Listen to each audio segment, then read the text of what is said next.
To money news now. Many people hope for big tax refunds this time of year, but a new IRS report shows a drop in the average refund so far this tax season. Eyewitness News reporter Adi Guajardo shows us the impact to your pocket. And Adi, it's evidently not bad news for everyone, right? That's exactly what I'm being told. I spoke with one family today who benefited from the tax changes.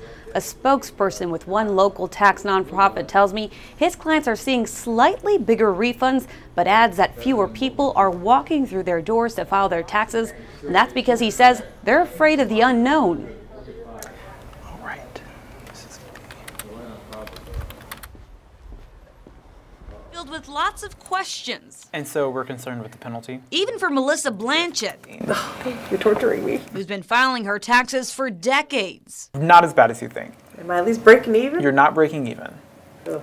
You owe $869 right now. Stephen Pennington with the nonprofit Financial Services says Blanchett's actually paying back less money under President Trump's 2017 tax overhaul.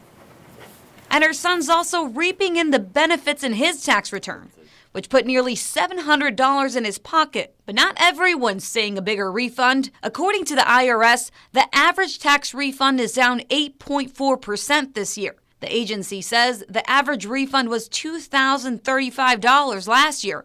This year, it's down to $1,865. So the reason why people might be seeing lower refunds this year is because they are being taxed less and their employers are withholding less. The biggest changes under the new tax law? The doubling of the standard deduction, the doubling of the child tax credit, qualified business income deduction of 20%. Changes this family is grateful for. He got a higher refund than what he had normally been getting. It was beneficial to me because I didn't have to owe as much money as I thought I was going to owe.